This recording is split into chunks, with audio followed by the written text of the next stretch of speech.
What's going on, everybody? Welcome back to Gmiles World. And right now we're going to be talking about the fact that EA Sports absolutely nerfed Edge Threat Elite, and they've gone over to double or nothing. Now, you guys may feel that that's the reason that they did those limiteds the way they did. I don't know if you guys realize what EA did.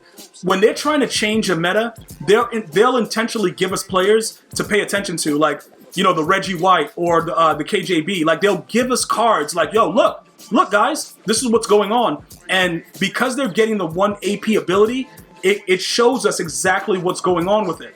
So when you look at certain players like KJB right here, right, it's a very interesting thing because double or nothing, although it seems like a useless ability, it actually right now is one of the better abilities. And what's interesting about this is when the market collapsed on Easter, we bought this guy for 4 or 5 and then we sold him back for like 670, and he's still going up because people are starting to realize that the double or nothing is something that's very important right now. So he obviously gets that for 1, which is why on his limited, it's shown there. And even when you power him up, you can still get it for 1 in a different slot. Now, as far as Reggie White goes, you know, his speed is a little bit lower, but he does still get it for 1. If you're willing to deal with that off the edge, it is someone that you could probably utilize. But remember, when you take a look at the fact that a lot of people are not using escape artists as much because they've made it more difficult to have that with other abilities, he may still be able to get players that are not utilizing the escape artists. But 92 speed is just not enough for me.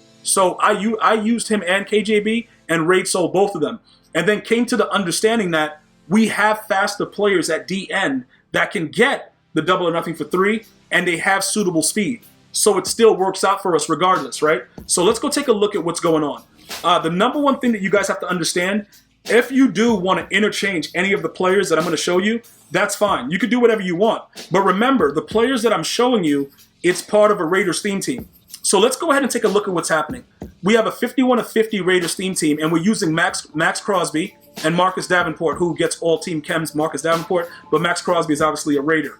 All right? So now that they've nerfed Edge Threat Elite, we've gone and took the initiative, and we've taken off Edge Threat Elite, and we're like, look, all right, we're on double or nothing right now. Now, when you read what happens, it grants dominant pass rush wins at twice the cost. Okay? So in certain cases, they're going to just throw the tackle down.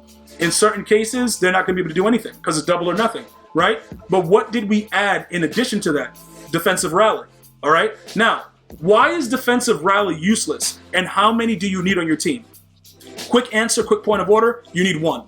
Anybody with more than 1 defensive rally, something's wrong with you, and you're wasting AP. Stop doing it. Stop it now. Whatever you've been doing, stop it. Don't do it again. Just 1 player, all right? Put it on 1 player. Now, why would I do this? The reasoning for doing this, right? 3rd and 4th downs, depending on how your team is constructed, if you get that additional point and you have abilities like double or nothing, at some point in the game, you're going to get a clutch block shed, and you're going to come in and just smash somebody in the backfield. And it's a gamble.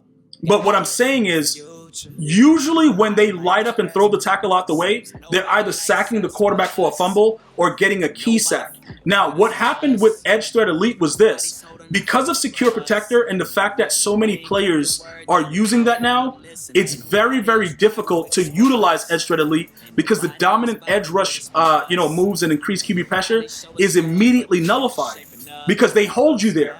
Secure Protector is so glitchy, they just hold you in place. And it's like 1 or 2 seconds, and then the guy eventually gets off, and then it's like, all right, he can run after you, and then he's taking a bad angle, and it's stupid, right? So because of the whole situation, and also, when you're in a contain, this doesn't work. The thing about double or nothing, what I noticed, even when I'm in a contain, they still go crazy. So it doesn't matter. So now you open up everything, because even if the guy doesn't run outside the pocket and you're in a contain, they'll still do what they're supposed to do. They'll still get a dominant pass rush. They'll still go after the quarterback relatively quickly. So that's how it actually works. And that's why now we're using it. But like I always tell you guys, when you look at the way EA does stuff, they kind of give you the blueprint to everything that they're doing before they actually do it. So that's the reason that they gave you those 2 other players, like, yo, here, 1 AP, double or nothing. Go get them. And then we were supposed to jump on them and utilize them, but they're not fast enough. But a guy like this is fast enough. We just got to give him the new ability that EA is out there doing whatever they're doing. You know, I don't know what they're doing, but that's what they're doing. So 97 speed and 99 excel is way better than a Reggie White that goes to 92 speed and whatever excel he has. And then KJB, he's also pretty. He has really good acceleration and stuff like that. Good, but he's not as fast as the guys that we already have with the other player that I'm going to show you right now, who is Marcus Davenport. So for the time being, these players are actually better to utilize the actual double or nothing with. And simply put, they're probably going to be some of the better pass rushers for a while, until I guess somebody drops a golden ticket, or EA does, where they give players, you know, whatever else kind of bonuses in that regard.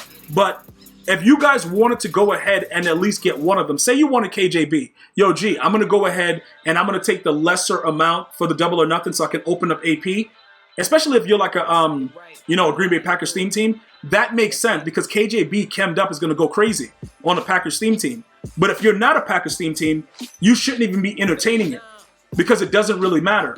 You know what I'm saying? That 1 AP, yeah, it looks good, but it's not as, like, it's really, really deceptive. Because if you were to do that and add additional linemen, what are you going to do with these guys? You know what I'm saying? Like, what is your plan as far as what's the best move going on from here? Do you know, now downgrade him and get another Series 3 champion? Like, what do? Go back to the tight end, Fryermuth? Like, it becomes very, very complex and it's annoying. So for me right now, it's all about the fastest guys with the good block shed, the good, you know, power moves that can actually get off the edge and still do something. You know, this guy is 6'6", 265. The weight and everything is there. So, you know, in other cases where, okay, you're getting a card that, you know, pretty much you're getting it for one, they may not play as well as this guy because of the weight differential, all that stuff. But KJB is a very, very unique card. So I would say if you wanted to try him out, try him out. He sucked for me, though. Like, real talk, he was terrible. But I don't know if it's because he doesn't actually get boost. A lot of what goes on in the game is all about boost. And when you don't get boost to the players, like, they're not on the theme team, sometimes they play weird. It's all like a system where EA wants us to keep questioning ourselves. Like, yo, does this work? Does this work? And it actually keeps us engaged. But at the end of the day, we got to figure out what's going to give us the best ability to go out there and win games, right? Because we're not trying to go out there and lose. So with that being said, now when you look at Marcus Davenport, you look at Max Crosby, we change that, and then we keep the one inside stuff. That's it. No more than one inside stuff. If you put more than one inside stuff, you're asking to be run on with inside zone. I know it doesn't make sense. It's not supposed to. Inside zone, more than one doesn't really help. Use one. Hopefully you got a run stopper that gets it for one, and that's it. And this is going to make your defense scream. Just these three dudes. Your ends, whoever they are, must be on the outsides. Get one fat D tackle, bro, and give them inside stuff. And this combination of three is going to make your defense scream again like it used to with Edge Threat Elite. And it's point blank period. We tested it out today. We did not lose a game today in Madden after testing this out. So go ahead, get on the gridiron. Let me know how it works for you. And I'm going to see you guys and girls next time. You enjoy your day. One love, y'all.